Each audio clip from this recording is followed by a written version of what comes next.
हरे कृष्णा। जगत गुरु शिल प्रभुपाद महाराज की जय। जय राधा माधव कुंज विहारी। जय राधा माधव कुंज विहारी।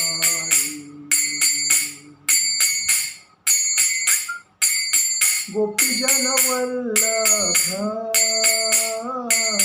गिरिवरधारी। यशोदानंदन ब्रज जनरंजन। यशोदानंदन ब्रज जनरंजन। यमुना तीरावनचारी। यमुना तीरावनचारी। जय राधा माधव कुंज विहारी। हरे कृष्णा कृष्णा कृष्णा हरे हरे। हरे राम राम राम हरे हरे। हरे कृष्णा कृष्णा कृष्णा हरे हरे। हरे राम राम राम हरे हरे। हरे कृष्णा कृष्णा कृष्णा हरे हरे। हरे राम राम राम हरे हरे। जय ओम विष्णुपाद परमहंस परिव्राजकाचार्य अष्टोत्तर शत श्रीमद एसी भक्ति वेदांत स्वामी शिल प्रभुपाद महाराज की जय। जय ओम विष्णुपाद परमहंस परिव्राजकाचार्य अष्टोत्तर शत श्रीमद भक्ति सिद्धांत सरस्वती ठाकुर शिल प्रभुपाद महाराज की जय। अनंत कोटि वैष्णव वृंद की जय। नामाचार्य शिल हरिदास ठाकुर की जय। प्रेम से कहो श्री कृष्ण चैतन्य प्रभु नित्यानंद श्री अद्वैत गदाधर शिवासादि गौर भक्त वृंद की जय। श्री श्री राधा कृष्ण गोप गोपीनाथ श्याम कुंड राधा कुंड गिरि गोवर्धन की जय। वृंदावन धाम की जय। नवदीप धाम की जय। अयोध्या धाम की जय। द्वारकाधीश धाम की जय। रामेश्वरम धाम की जय। बद्रीनाथ धाम की जय। गंगा माई की जय। यमुना माई की जय। तुलसी महारानी की जय। हरिनाम संकीर्तन की जय। समवेद भक्त वृंद की जय। समवेद भक्त वृंद की जय। समवेद भक्त वृंद की जय। श्री गुरु गौरांग की जय। निताई गौर प्रेमानंदे हरि हरि बोल। ओम अज्ञानतिमिरान्धस्य ज्ञानांजन शलाकया चक्षुरुमिलितेन तस्मै श्री गुरुवे नमः। श्री चैतन्य मनोभीष्टं स्थापितेन भूतले स्वयं रूपकदा महं तदाति स्वपदान्तिकं वन्देह श्रीगुरुवैष्णवांच सागरजात सहगनो रघुनाथान्वी सावधूत परिजन कृष्ण चैतन्य देव श्री राधा कृष्ण पादान सगन ललिता विशाखान्वितांच। हे कृष्ण करुणा सिंधु दीनबंधु जगतपते गोपेश गोपिका कांत राधा कांत नमस्तुते। तप्त कांचन गौरांगी राधे वृंदावनेश्वरी विश्वभानुसुते देवी प्रणमामि हरिप्रिये। वाञ्छाकल्पतरुभ्यश्च कृपा सिंधु एव च पतितानां पावनेभ्यो वैष्णवेभ्यो नमो नमः। गुरुवे गौरचंद्राय राधिकाय तदालये कृष्णाय कृष्णभक्ताय तदभक्ताय नमो नमः। ओम नमो भगवते वासुदेवाय। ओम नमो भगवते वासुदेवाय। ओम नमो भगवते वासुदेवाय। श्री श्री गौर निताई, श्री श्री कृष्ण बलराम, श्री श्री ललिता विशाखा राधा श्याम सुंदर, श्री श्री जगन्नाथ सुभद्रा बलदेव जी भगवान की जय। श्री श्री सत्यनारायण भगवान की जय। ओम नमो भगवते वासुदेवाय। ओम नमो भगवते वासुदेवाय। ओम नमो भगवते वासुदेवाय। आज हम लोग भगवद गीता के ऊपर चर्चा करेंगे। भगवान क्या कहते हैं 9वें अध्याय में, क्षिप्र भवन्ति धर्मात्मा शश्वन् शान्ति निगच्छति कौन्तेय प्रतिजानीहि न मे भक्ता प्रणश्यति। क्षिप्र भवति धर्मात्मा शश्वत् शान्ति निगच्छति कौन्तेय प्रतिजानीहि न मे भक्ता प्रणश्यति। भगवान कहते हैं वह तुरंत धर्मात्मा बन जाता है और स्थायी शांति को प्राप्त करता है। कौन? सतत भक्त, जो सदा भक्ति करता है। हे कुंती पुत्र, निडर होके घोषणा कर दो कि मेरे भक्त का कभी विनाश नहीं होता। भगवान क्या बोलते हैं? हे कुंती पुत्र, हे अर्जुन, निडर होके घोषणा कर दो कि मेरे भक्त का कभी विनाश नहीं होता। तात्पर्य शिल प्रभुपाद महाराज की जय। इसका कोई दूसरा अर्थ नहीं लगाना चाहिए। 7वें अध्याय में भगवान कहते हैं कि जो दुष्कृत्य है वह भगवत भक्त नहीं हो सकता। जो दुष्कृत्य होता है वो भगवत भक्त नहीं हो सकता, और जो भगवत भक्त नहीं है उसमें कोई योग्यता नहीं होती। जो भगवत भक्त नहीं है उसमें कोई योग्यता नहीं आप पा सकते। वो आंटी जैसा ही होएगा। मतलब देखिए, प्रभुपाद ने जब भक्त बनाने के, कृष्ण भक्त बनाने के लिए एक व्यक्ति को ऐसा किया था कि उनको बताया था कि ये भक्ति है, इस भक्ति में नियमों का पालन करना पड़ेगा आपको।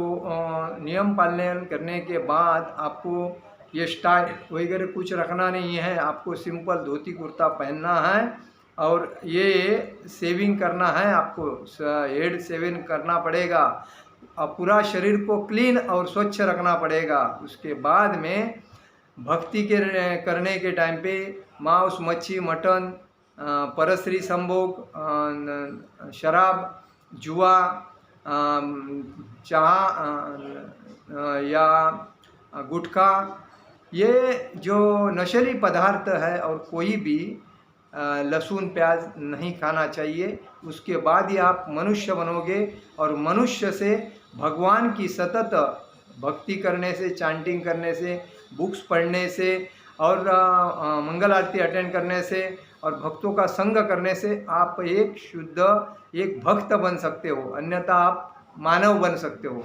लेकिन अभी आप कौन हो? रांटी हो, रांटी मानव हो। तो रांटी मानव से मानव और मानव से भक्त और भक्त से शुद्ध भक्त बनना, यही व्रत प्रभुपाद ने बोला था। और इसीलिए भगवान बोलते हैं कि जो भक्त नहीं है उसमें कोई भी योग्यता नहीं होती। तब प्रश्न यह उठता है कि संयोग व स्वेच्छा से निंदनीय कर्मों में प्रवृत्त होने वाला व्यक्ति किस प्रकार भक्त हो सकता है? जो निंदनीय कर्मों में, मतलब जो पेट के लिए अलग अलग जो काम करता है, दिन रात अपनी मेहनत करता है, अपना लाइफ का जो टाइम वेस्टेज करता है, तो ऐसा व्यक्ति किस प्रकार का भक्त हो सकता है? जैसा कि जो दुष्टात्मा कभी भक्ति के पास नहीं भटकता, उसमें कई सद्गुण नहीं होते। कोई भी व्यक्ति भक्तों के संगति में नहीं जाता, मंदिर में नहीं जाता, जो दुष्टात्मा है, दुष्ट है आत्मा, जो दूषित आत्मा है, वो भक्ति के पास कभी नहीं भटकता, उसमें कोई भी सद्गुण नहीं मिल सकता। सामान्यतया 9 प्रकार की भक्ति कार्यों में युक्त रहने वाला भक्त अपने हृदय को भौतिक कलमश से शुद्ध करने में लगा होता है। 9धा भक्ति, श्रवण, कीर्तन, आत्मसेवन, निवेदन, संकीर्तन, ये जो है 9धा भक्ति जो है, उस 9धा भक्ति में आदमी को तल्लीन होना चाहिए। श्रवण, कीर्तन, स्मरण, पाद सेवन, अर्चनम, विघ्नम, दास्यम, ये जो है ये 9धा भक्ति आदमी को आत्मसात करनी चाहिए और बाद में मंदिर में जाके भक्तों की संगति करनी चाहिए। और भक्तों की संगति करने से अलग अलग और दूसरे के ऊपर ईर्ष्या नहीं करनी चाहिए, अहंकार नहीं करना चाहिए। अगर दूसरा कुछ गलत कर रहा है उसको एक बार बता सकते हैं, सही बात नहीं सुनता है तो उधर आपको नहीं बोलना चाहिए।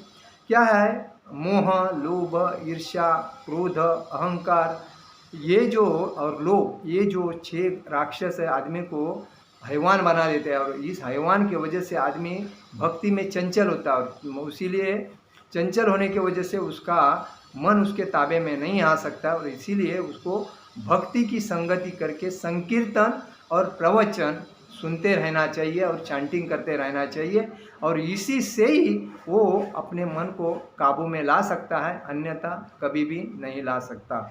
इसीलिए भगवान बोलते हैं कि 9 प्रकार के भक्ति कार्यों में युक्त रहने वाला भक्त अपने हृदय को भौतिक कलम से, मतलब ये भौतिक संसार के कलमश से, क्लेश से शुद्ध करने में लग सकता है और उसमें सक्सेस होता है। भगवान को अपने हृदय में बसाता है और वो उसी के बाद भगवान को अपने हृदय में बसाता है। जो भगवान अपने हर व्यक्ति के हृदय में बसे हैं अंश के रूप में, लेकिन वो उसमें हम माया के जाल में फंसने के बाद भौतिक संसार में माया, लोभ, पैसा, प्रॉपर्टी, इसके और अलग अलग इच्छा है तृप्त करने के लिए दिन रात भागते हैं। तो इसी वजह से वो जो अपने भगवान का अंश है वो वैसा, जैसा कि एक डायमंड कचरे के नीचे दबा है, वैसा मैल कचरा पड़ा है। तो कचरा साफ करने के लिए हमें चैंटिंग करना चाहिए, संकीर्तन करना चाहिए, तो यही हृदय में बसाता है। तो भगवान बोलते हैं कि वह को हृदय में बसाता है। सारे पापपूर्ण कलमश धुल जाते हैं।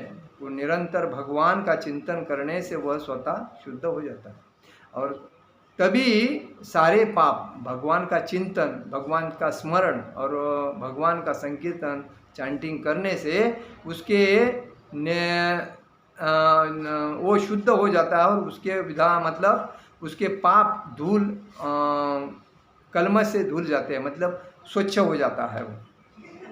वेदों के अनुसार ऐसा विधान है कि यदि कोई अपने उच्च पद से नीचे गिर जाता है तो अपनी शुद्धि के लिए उसे कुछ अनुष्ठान करने होते हैं, किंतु यहाँ ऐसा कोई प्रतिबंध नहीं है। भक्ति में कोई प्रतिबंध नहीं। बाकी जगह पे कोई अगर ऊपर से गिर जाता है नीचे, एक उच्च पद वाला आदमी नीचे आ जाता है तो उसको अनेक तप करना पड़ता है, भक्ति करनी पड़ती है, पूजा अर्चा करनी पड़ती है, मस्का पॉलिश करना पड़ता है, इधर जाओ उधर जाओ, उसको पूछो, ब्राह्मण को बुलाओ, घर में शांति करो, ऐसा। क्योंकि मैंने इतना ऊपर उच्च पद था लेकिन अभी मैं नीचे आया, क्यों आया? तो मेरे हाथ से गलती हो गई। लेकिन इधर भक्ति में ऐसा कुछ नहीं क्योंकि शुद्धि की क्रिया भगवान का निरंतर स्मरण करते रहने से पहले से ही भक्त के हृदय में चलती रहती है। भगवान का स्मरण और कीर्तन करने से भक्त के हृदय में यह क्रिया होती रहती है, तो उसे कोई तकलीफ नहीं होती, और इसीलिए वो हरे कृष्ण कृष्ण कृष्ण हरे हरे, हरे राम राम राम हरे हरे, ये मंत्र बोलता रहता है, गाता रहता है और सातत्य से चैंटिंग करता रहता है। यह भक्त को इस मंत्र का अनवरत जप करना चाहिए। यह भक्त को आकस्मिक पतन से बचाता है। यह मंत्र ही भक्त को पतन से, अचानक जो पतन होता है भक्त का, उससे बचाता है, और इस भौतिक कलमों से भक्त सदैव मुक्त होता है। माहि पार्थ व्यपाश्रित एपि पापयोनयः, श्रियो वैश्या तथा शूद्रास्तेपि यान्ति परागतिम्। माहि पार्थ व्यपाश्रित एपिस्तु पापयोनयः, श्रियो वैश्या तथा शूद्रास्तेपि श्रियो वैश्या तथा शूद्रास्तेपि यान्ति परांदपि।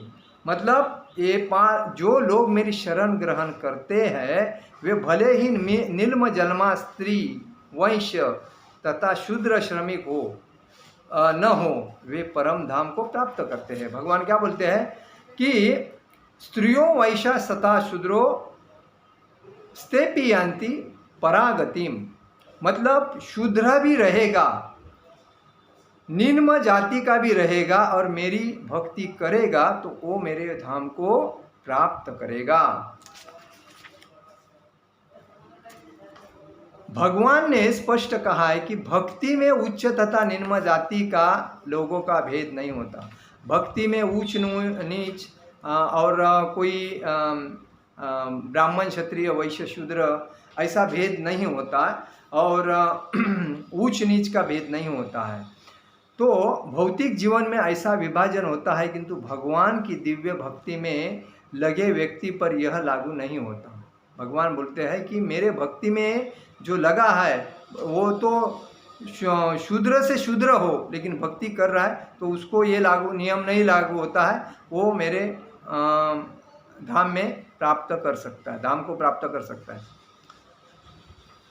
भक्ति में लगे व्यक्ति पर यह नियम लागू नहीं होता। सभी परम धाम के अधिकारी है, सभी लोग परम धाम के अधिकारी है, परम धाम जाने के लिए अधिकारी है, लेकिन उसके लिए क्या करना पड़ेगा कि कथन है अधम योनि चांडाल भी शुद्ध भक्त के संसर्ग से शुद्ध हो जाता है। अगर कोई चांडाल आदमी अगर भी हो तो भी शुद्ध भक्तों की संगति करके वो शुद्ध हो जा सकता है। भक्ति तथा शुद्ध भक्त द्वारा पथ प्रदर्शन इतने प्रबल है कि वहाँ ऊंच नीच का भेद नहीं होता है। देखिए, भक्ति इतनी मजबूत है और शुद्ध भक्त का संग मिलने से पथ प्रदर्शन इतने प्रबल होते हैं कि ऊंच नीच का भेद नहीं रह जाता है। कोई भी इसे ग्रहण कर सकता है, कोई भी उस भक्ति ग्रहण कर सकता है। शुद्ध भक्ति की शरण ग्रहण करके सामान्य से सामान्य व्यक्ति शुद्ध हो सकता है। मतलब शुद्ध भक्तों की संगति करके सामान्य से सामान्य भक्त मतलब व्यक्ति भी शुद्ध भक्त हो सकता है। प्रकृति के विभिन्न गुणों के अनुसार मनुष्य को सात्विक मतलब ब्राह्मण, रजोगुणी मतलब क्षत्रिय और तमोगुणी मतलब वैश्य शूद्र कहा जाता है। कौन सा? ब्राह्मण, क्षत्रिय, वैश्य, शूद्र। मतलब सात्विक, रजोगुणी और तामसी। सात्विक गुण कौन? ब्राह्मण। रजोगुण कौन? क्षत्रिय। आणि तामसी गुण कौन? वैश्य, शूद्र। इनसे भी निम्न पुरुष चांडाल कहते हैं। और ये ब्राह्मण, क्षत्रिय, वैश्य, शूद्र सत्व रज तम से नीचे का जो गुण है वो कौन सा? चांडाल बोलते हैं उसको, मतलब सबसे नीचे चांडाल कहते हैं। और वे पापी कुलों में जन्म लेते हैं। और चांडाल कहाँ जन्म लेते हैं? पापी कुलों, पापी जो घर रहते हैं, असुरों की घर रहते हैं, उसमें ये जन्म लेते हैं। सामान्य रूप से उच्च कुल वाले इन निम्न कुल में जन्म लेने वालों की संगति नहीं करते। उच्च कुल वाले मतलब जो उच्च श्रेणी वाले जो रहते हैं वो निम्न मतलब जो नीचे वाले कुल वाले लोगों की संगति नहीं करते हैं। लेकिन फिर भी भक्ति योग इतना प्रबल होता है कि भगवत भक्त समस्त निम्न कुल वाले व्यक्तियों को जीवन की परम सिद्धि प्राप्त करा सकते हैं। मतलब भगवान क्या बोलते हैं कि भक्ति योग इतना मजबूत है, प्रबल है कि भगवत भक्त समस्त निम्न कुल वाले व्यक्तियों को जीवन की परम सिद्धि प्राप्त करा सकते हैं। कौन? भक्त, भगवत भक्त, भगवान श्री कृष्ण के भक्त निम्न से निम्न कुल चांडाल को भी सिद्धि प्राप्त करा सकते हैं। यह तभी संभव है जब कोई कृष्ण की शरण में आ जाए, जैसा कि व्यपाश्रित शब्द सूचित कर। मतलब ये कभी उसके लिए ये है संभव है कि जो भगवान श्री कृष्ण की भक्ति करने जाएगा तभी, भक्ति करेगा तभी, भक्ति करता रहेगा तभी ये शक्य है। मनुष्य को पूर्णतया कृष्ण की शरण ग्रहण करनी चाहिए, तब वह बड़े से बड़े ज्ञानी तथा योगी से भी महान बन सकता है। देखिए, मनुष्य को पूर्णतया कृष्ण की शरण ग्रहण करनी चाहिए। मनुष्य को पूर्णतया कृष्ण की, भगवान श्री कृष्ण पूर्ण पुरुषोत्तम भगवान श्री कृष्ण की शरण ग्रहण करनी चाहिए, तब वह बड़े से बड़े ज्ञानी तथा योगी से भी महान बन सकता है। देखिए, भगवान श्री कृष्ण की भक्ति करने से निम्न चांडाल से भी निम्न आदमी परम धाम को प्राप्त कर सकता है। लेकिन कब? तो सर्वधर्म परित्याग करके जब भगवान की भक्ति करे, खाली कृष्ण भगवान की भक्ति करे, तभी वो परम धाम प्राप्त कर सकता है। इसीलिए हम लोग बोलते हैं सब मतलब 33 कोटि देवता की भक्ति करके आप अपना टाइम पैसा और लाइफ वेस्टेज मत करो। खाली भगवान एक है, कौन? पूर्ण पुरुषोत्तम भगवान श्री कृष्ण। और उनकी जो भक्ति करता है वो परम धाम प्राप्त करता है। और अन्यथा किसी की भक्ति नहीं, भक्ति करता है वो पुनरच जन्म पुनरच मरण, ये चक्कर में फंस के मरने के बाद वापिस इस धरातल पे बोलो कोई जो मरने के टाइम पे उसकी इच्छा रहती है उस योनि में जाके वो वापिस जन्म में आता है। और अपने मतलब जो मनुष्य जीवन ये 84 लाख योनि के बाद मिला है, तो उसको समझना चाहिए कि हमें इसके बाद मनुष्य जीवन में आना नहीं है या कोई योनि में जाना नहीं है, हमें खाली जाना है परम धाम, भगवान के धाम, भगवत धाम में जाना है। तो हमें फक्त और फक्त एक केवल भगवान श्री कृष्ण की भक्ति करनी है, अन्यथा किसकी नहीं है। बाले कितना भी पैसा देवे और कितनी भी माया मिले, उधर जाना देखना नहीं है। और माया ये भगवान का बाह्य रूप है, वो भगवान अंधकार के जैसा है और भगवान सूर्य के जैसे है। तो जिधर सूर्य का प्रकाश है उधर अंधकार नहीं रहता है, और जिधर अंधकार है उसको सूर्य का प्रकाश नाश करता है। इसलिए भक्ति सर्वश्रेष्ठ है। भक्ति सब मायावादी को मायावादी जो रहते हैं उनका नाश करती है, और भक्ति श्रेष्ठ है। और इसीलिए भक्ति जो करता है वो श्रेष्ठ है। अन्यथा माया के पीछे लगने वाला, देखिए सुबह से लेकर रात तक दिन रात मेहनत करता है, किसके लिए करता है? खुद के लिए करता है, परिवार के लिए करता है। लेकिन यह आदमी नहीं ये सोचता है कि मैं आने के टाइम पे खाली हाथ आया था, जाने के टाइम पे खाली हाथ जाऊंगा। लेकिन मैं ये मूर्ख था, किसके लिए कर रहा हूँ? मेरे परिवार के लिए। परिवार किसका है? आज तुम्हारा है तो कल दूसरे का होएगा। क्यों? क्योंकि जब तक आप कमा रहे हैं और दे रहे हैं, इसके लिए परिवार आपको मान रहा है। और जिस दिन देने का बंद करोगे, जिस दिन उनके पास ध्यान नहीं दोगे, उस दिन परिवार आपको टाटा बाय बाय करेगा। इसका मतलब तुम मूर्ख हो और उनके लिए। भगवान ने सबको जन्म देने के टाइम पे, माँ के गर्भ में 9 महीना रखने के टाइम पे, माँ ने कैसा उसको दूध पिलाया?